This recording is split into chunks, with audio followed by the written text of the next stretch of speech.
بسم اللہ الرحمن الرحیم الحمد للہ رب العالمین والعاقبۃ للمتقین والصلاة والسلام علی سید الانبیاء والمرسلین سیدنا و مولانا محمد وعلی آلہ واصحابہ اجمعین اما بعد فقد قال اللہ تبارک و تعالی فی القرآن المجید اعوذ باللہ من الشیطان الرجیم بسم اللہ الرحمن الرحیم والذین آمنوا واتبعتهم ذریتهم بإیمان الحقنا بهم ذریتهم وما ألتناهم من عملهم من شیء وقال النبی صلی اللہ علیہ وسلم اذا مات الانسان انقطع عمله الا من ثلاث صدقۃ جاریۃ او ولد صالح يدعو له او علم ينتفع به او كما قال علیہ الصلاۃ والسلام۔ میرے محترم بزرگوں اور عزیز ساتھیوں، اللہ تبارک و تعالیٰ نے اس دنیا کے اندر ہر ایک کو وقت متعینہ کے لیے اس دنیا کے اندر بھیجا ہے۔ وَلِكُلِّ شَيْءٍ أَجَلٌ مُّسَمًّى، ہر ایک کا ایک متعینہ وقت ہے، ہر چیز کا متعینہ وقت ہے، اور جب وقت آ جاتا ہے تو آدمی ایک لمحے کے لیے آگے اور پیچھے نہیں ہو سکتا۔ اذا جاء اجلهم لا يستأخرون ساعة ولا يستقدمون، جب ان کا وقت متعین آ جاتا ہے تو ایک لمحے کے لیے آگے بھی نہیں ہوتا، ایک لمحے کے لیے پیچھے بھی نہیں ہوتا۔ اذا جاء اجلهم لا يؤخر، جب وقت متعین آ جاتا ہے تو اس کو پھر مؤخر نہیں کیا جاتا، جو متعین وقت ہے اسی وقت پر آدمی اس دنیا سے چلا جاتا ہے۔ دنیا کے اندر رہتے ہوئے جو کرنے کا کام ہے وہ یہ ہے کہ انسان اس دنیا کے اندر اپنے رب کو راضی کر لے۔ یہ مختصر سا وقت ہے، مختصر سا وقت۔ ابھی ہمارے سمجھ میں یہ بات سمجھ میں ہمارے نہیں آتی، لیکن کل قیامت کے دن لوگ آپس میں مکالمہ کریں گے، مجرمین، ان میں سے کوئی کہے گا 10 دن رہے، کوئی کہے گا 1 دن رہے دنیا کے اندر، یعنی اتنا مختصر وقت ان کو وہاں اس وقت سمجھ میں آئے گا کہ کوئی ایسا بھی ہوگا جو 1 دن سے زیادہ ماننے کے لیے تیار نہیں ہوگا کہ ہم دنیا کے اندر جتنا رہے اس کی حیثیت تو 1 دن کے برابر بس۔ لہذا اس دنیا کی زندگی کے اندر اپنے رب کو راضی کر لینا یہ ہماری زندگی کا مقصد ہے۔ وما خلقت الجن والانس الا لیعبدون، زندگی کے اندر مقصد اپنے رب کی عبادت کرنا، اور عبادت کا مقصد رب کی رضا ہے۔ ورضوان من اللہ اکبر، اللہ تبارک و تعالیٰ نے فرمایا ہے کہ اللہ کی جو رضامندی ہے یہی سب سے بڑی چیز ہے، اور صحابہ رضی اللہ تعالیٰ عنہم کو اسی کا سرٹیفکیٹ دیا گیا، رضی اللہ عنہم ورضوا عنہ۔ اللہ راضی ہو جائے یہ اس دنیا کی زندگی کا مقصد ہے۔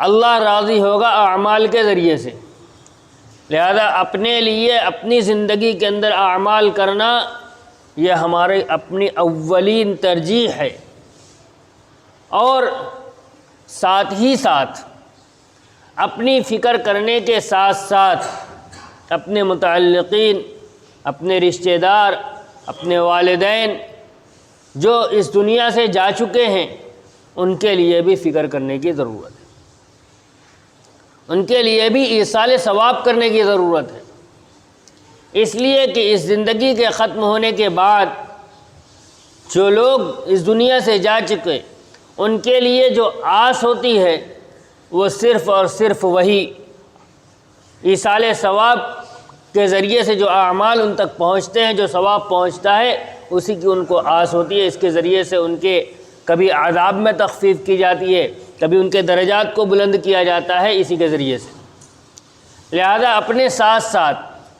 اپنے مرحومین کی بھی فکر کرنا، ان کے لیے ایصال ثواب کرنا، یہ بھی ہماری زندگی کا ایک مقصد ہونا چاہیے، اور اس میں اپنے والدین کو سب سے اوپر رکھنا، اس لیے کہ سب سے بڑا حق انہی کا ہے۔ اللہ کے نبی صلی اللہ علیہ وسلم نے ارشاد فرمایا، جو روایت میں نے تلاوت کی، کہ جب آدمی مر جاتا ہے تو اس کے عمل کا سلسلہ بند ہو جاتا ہے، اور سوائے 3 چیزوں کے، ایک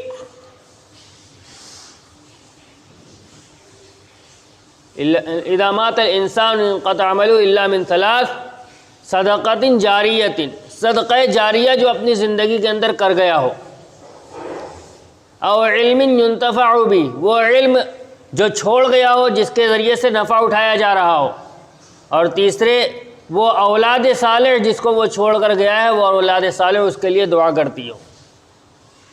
یہ 3 چیزیں نبی علیہ الصلوۃ والسلام نے بیان فرمائی۔ ان 3 چیزوں کا فائدہ انسان کو اس دنیا سے جانے کے بعد بھی ملتا رہتا ہے۔ صدقہ جاریہ، صدقہ جاریہ کا جو دائرہ ہے یہ بہت وسیع ہے۔ آدمی اپنی زندگی کے اندر کوئی مسجد بنوا گیا، کوئی مدرسہ بنوا گیا، کسی مدرسے کے اندر کتاب وقف کر دیا، کسی مسجد کے اندر کوئی چیز وقف کر دی، جتنی استطاعت اللہ تبارک و تعالیٰ نے دی اس اعتبار سے اپنی زندگی کے اندر کوئی ایسا کام کر گیا کہ اس کی زندگی کے بعد لوگ اس سے فائدہ اٹھا رہے ہیں۔ تو جب تک لوگ اس سے فائدہ اٹھاتے رہیں گے تب تک اس کو فائدہ پہنچتا رہے گا، اس کو ثواب ملتا رہے گا۔ دوسری چیز بتلائی، اور علم ينتفع بھی، یا کوئی ایسا علم چھوڑ گیا جس کے ذریعے سے لوگ فائدہ اٹھا رہے ہیں۔ علم چھوڑ جانے کی کئی صورتیں، 2 صورتیں تو سامنے ایک دم ہیں۔ ایک تو یہ کہ خود کتاب لکھ گیا کوئی جس سے لوگ فائدہ اٹھا رہے ہیں، جیسے محدثین نے، فقہاء کرام نے، مفسرین نے کتابیں لکھ دی ہیں اور آج تک لوگ اس سے فائدہ اٹھا رہے ہیں۔ اسی طرح اکابرین نے جو اس کا نچوڑ اور اس کا مغز نکال کر قرآن و سنت کا کتابوں کے اندر، اردو کتابوں کے اندر بھی لکھ دیا ہے، ان ساری کتابوں کو جنہوں نے لکھا ہے جب تک ان کی کتابوں سے فائدہ اٹھایا جاتا رہے گا تب تک ان کو اس کا ثواب ملتا رہے گا۔ یا خود عالم تھا، کسی کو عالم بنایا، پڑھایا، اور جس کو اس نے پڑھایا اس نے آگے پڑھایا اور یہ سلسلہ چلتا رہا، اس کے شاگرد بنتے رہے، شاگرد کے شاگرد بنتے رہے، اس طرح سلسلہ بڑھتا رہا۔ تو جب تک یہ سلسلہ چلتا رہے گا تب تک اس پہلے شخص کو اپنے پڑھانے کی وجہ سے جو اس نے شجر درخت لگایا ہے، جو اس نے آبیاری کی ہے، اس سب کا ثواب اس پہلے آدمی کو بھی پہنچتا رہے گا۔ تیسری صورت، یہ دونوں عمل وہ ہیں جو ایک عالم ہی کر سکتا ہے، کتاب لکھنا اور لوگوں کو دین کی تعلیم دینا۔ ایک بات درمیان میں عرض کر دوں،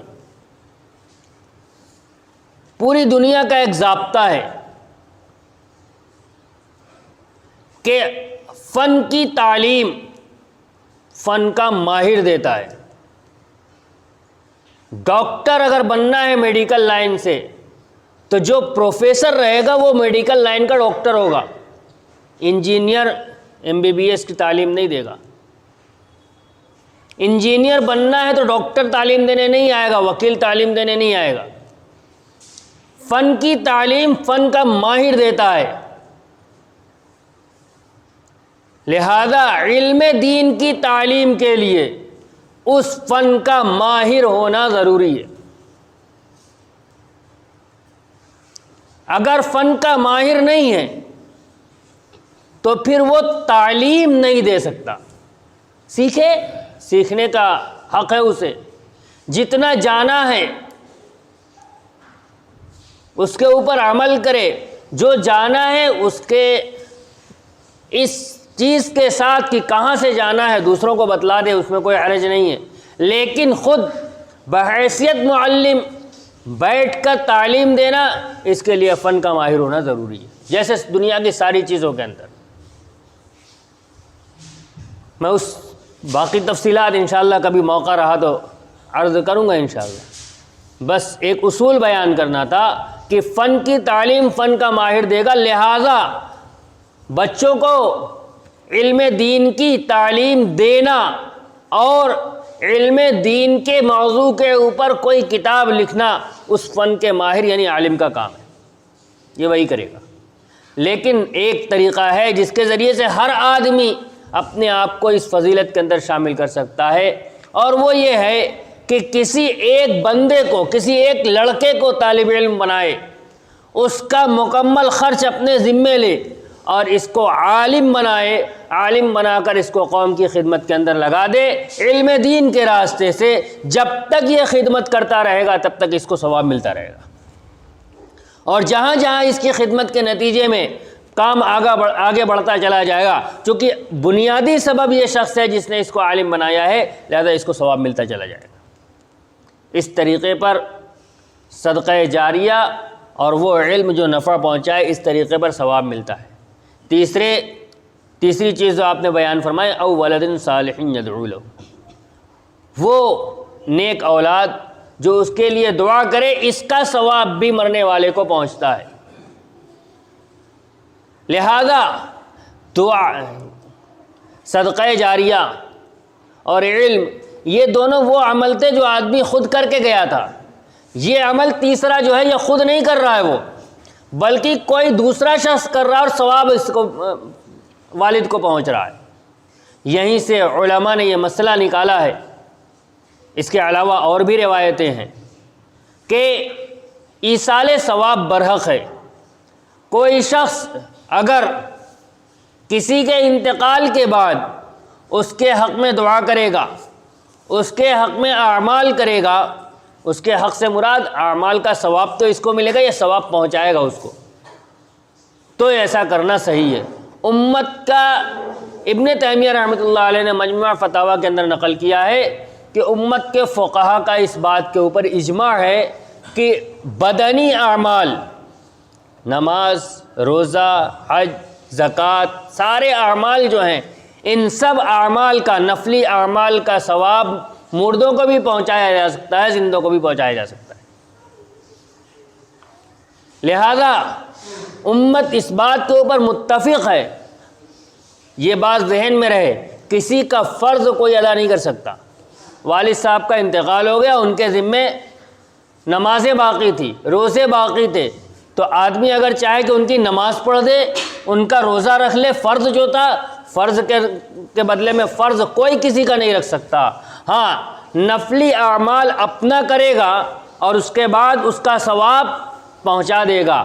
اگر اس عمل کا، اور اس کا طریقہ بھی یہی ہے کہ آدمی اپنے دل کے اندر یہ نیت کرے کہ اللہ جو ثواب اس عمل کا مجھ کو پہنچا ہے، تو اس عمل کا ثواب فلاں کو پہنچا دے۔ لہذا اگر اس کو ثواب ملا ہوگا تو اس کو ثواب ملے گا، اور اگر اس کو ثواب نہیں ملا ہے تو اس کو ثواب نہیں ملے گا۔ اس کے علاوہ اور بھی بہت ساری روایتیں ہیں۔ صحابہ اکرام رضی اللہ تعالی عنہم نے پوچھا کہ کیا ہم اپنے والد کی طرف سے کیا نیکی کریں؟ تو آپ نے ارشاد فرمایا کہ ان کے لیے فلاں فلاں عمل کرو۔ اس میں آپ ایک روایت کے اندر بالکل واضح الفاظ ہے کہ جب تم نماز پڑھو تو اپنی نماز میں سے ان کا حصہ بھی بناؤ، جب تم روزہ رکھو تو اپنے روزے میں ان کا حصہ بھی رکھو۔ مصنف ابن ابی شیبہ کے اندر یہ روایت موجود ہے، سوائے معتزلہ کے۔ معتزلہ یہ حضرت حسن بصری رحمۃ اللہ علیہ کے زمانے میں ایک فرقہ وجود کے اندر آیا تھا جس کے بہت سارے باطل عقائد تھے، بڑی بڑی کتابیں اس پر لکھی ہوئی ہیں۔ معتزلہ نے کہا تھا کہ قرآن کے اندر اللہ فرماتا ہے وَأَنَّ سَعْيَهُ وَأَن لَيْسَ لِلْإِنسَانِ إِلَّا مَا سَعَىٰ، کہ انسان کو اپنی کوشش کا فائدہ پہنچے گا، لہذا کسی کے ایصال ثواب کرنے سے ثواب نہیں پہنچے گا۔ حالانکہ مفسرین اس بات کے اوپر متفق ہیں کہ اس آیت کا مطلب یہ ہے کہ آدمی کو کسی عمل کا ثواب نہیں پہنچے گا جب تک کہ وہ اپنی کوشش یعنی ایمان کے اوپر کھرا نہ اترے۔ یہاں کوشش سے مراد ایمان ہے، ایمان موجود ہوگا تو اپنے عمل کا بھی ثواب ملے گا، کوئی عمل کرے گا تو اس کا ثواب بھی ملے گا، اور ایمان موجود نہیں ہے تو نیک اعمال کا کوئی ثواب اس کو ملے گا نہیں۔ مفسرین نے اس بات کو بالکل واضح کیا ہے، اور میں نے ابن تیمیہ رحمۃ اللہ علیہ اور ابن قیم رحمۃ اللہ علیہ نے کتاب الروح کے اندر یہ بات لکھی ہے کہ جس طریقے سے مالی عبادت کا ثواب مردے کو پہنچایا جا سکتا ہے، اسی طریقے سے بدنی عبادت کا ثواب بھی مردوں کو پہنچایا جا سکتا ہے۔ شیخ عبد القادر جیلانی رحمۃ اللہ علیہ نے غنیۃ الطالبین کے اندر لکھا ہے کہ جب آدمی مدینہ طیبہ کے اندر روضہ اطہر کی زیارت کے لیے جائے تو آپ نے ایک عمل لکھا ہے، اس عمل کے اندر ایصال ثواب کا بھی تذکرہ ہے کہ 11 مرتبہ قل هو اللہ پڑھ کے اس کا ثواب پہنچا دیا جائے جنت البقیع کے مدفون کو، صحابہ اکرام رضی اللہ تعالیٰ عنہ۔ پوری امت اس بات کے اوپر متفق ہے سوائے اسے ایک فرقے کے، لہذا اس بات کا یقین دل کے اندر ہو کہ روایات کی روشنی میں اور آیت کریمہ کی روشنی میں امت اس بات کے اوپر متفق ہے کہ ہر طرح کا ثواب مردوں کو پہنچایا جا سکتا ہے۔ ایک چیز ہمارے زمانے کے اندر جو قرآن خوانی ہے، قرآن خوانی کی یہ شکل سنت سے ثابت نہیں ہے، اور لوگوں کو بلا کر قرآن پڑھوانا اپنے گھر پہ، اور معاشرے کے اندر یہ تصور ہونا کہ فلاں جگہ قرآن خوانی ہے اور مجھے بلایا گیا، نہیں جاؤں گا تو لوگ کیا کہیں گے، یعنی معاشرے کے دباؤ میں آدمی اس جگہ جا کے قرآن پڑھے، اس طرح کی قرآن خوانی درست نہیں۔ ہاں، مسجد سے اعلان کر دیا گیا کہ لوگوں بیٹھ جانا، آج قرآن پڑھ دینا، فلاں کے لیے ایصال ثواب کرنا ہے، جس کا جی چاہے بیٹھے، جس کا جی چاہے چلا جائے، بیٹھنے والا کسی طرح کا امتیاز کا مستحق نہیں، جانے والا کسی طرح کی ملامت کا مستحق نہیں ہے۔ اگر ایسا بالکل عام ماحول ہو تو ایسی صورت میں قرآن خوانی کی اجازت ہے، لیکن اس طریقے پر اکٹھا ہو کر رشتہ داروں کو بلا کر اور پھر نہ پڑھنے والوں کو عیب کی نگاہ سے دیکھا جائے، نہ آنے والوں کو عیب کی نگاہ سے دیکھا جائے کہ عبادت کے لیے بلایا گیا نہیں آئے، ایسی قرآن خوانی کی اجازت شریعت نہیں دیتا۔ پھر اگر اس کے اوپر یہ ایصال ثواب کی بات ہو رہی ہے، ایصال ثواب کے لیے جو قرآن خوانی ہوتی ہے، اس کے اوپر اگر اس میں شیرینی تقسیم کرنے کا نظام ہے، پھر اس قرآن کے پڑھنے کا کوئی فائدہ نہیں۔ یہ شیرینی جو دی جا رہی ہے قرآن پڑھنے کی اجرت کے طور پر دی جا رہی ہے، اور جس عمل پر اجرت لے لی جائے اس کا ثواب نہیں ملتا، لہذا ایسے شخص کو جب خود ثواب نہیں ملا تو وہ میت کو کیا ثواب پہنچائے گا۔ لیکن معاشرے کے اندر شیرینی لینا یہ لازم ہے۔ میں اپنا واقعہ سنا دوں آپ لوگوں کو۔ میں گیا تھا ایک صاحب کے پاس، مجھ کو انہوں نے بلایا تھا، قرآن خوانی ہے، آنا پڑے گا۔ تو میں نے کہا میرے لیے آنا مشکل ہے۔ انہوں نے کہا آنا تو ضرور پڑے گا۔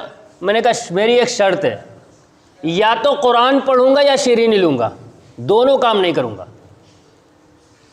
اگر آپ کو اپنے میت کے لیے ایصال ثواب کرانا ہے، قرآن پڑھنے کے لیے تیار ہوں، پڑھ لوں گا، لیکن پھر میں آپ کے یہاں سے مٹھائی لے کر نہیں آؤں گا، اور اگر آپ مٹھائی لینے کی ضد کرتے تو قرآن نہیں پڑھوں گا۔ تو انہوں نے قرآن پڑھنے کے لیے ضد نہیں کی، مٹھائی لینے کے لیے ضد کی، یہ آپ کو لے کے جانا پڑے گا۔ میں نے قرآن نہیں پڑھا وہاں۔ یہ میں بتا رہا ہوں معاشرے کا مزاج۔ اگر شیرینی لینا لازم ہے تو پھر ایسی قرآن خوانی کا کوئی مطلب نہیں ہے، لا حاصل عمل ہے۔ لہذا قرآن خوانی ہو اگر تو شیرینی کا نظام نہ ہو۔ ہاں، اگر کسی چیز کے افتتاح کے لیے دکان ہے، مکان ہے، برکت کے لیے اگر قرآن خوانی کی گئی ہے تو وہاں شیرین تقسیم کی جا سکتی ہے۔ کبھی انشاءاللہ آئندہ موقع ملا تو اس کے اوپر تفصیل سے بات کریں گے، چونکہ یہاں ثواب پہنچانا مقصود نہیں ہے، برکت قرآن پڑھنے سے حاصل ہو جاتی ہے۔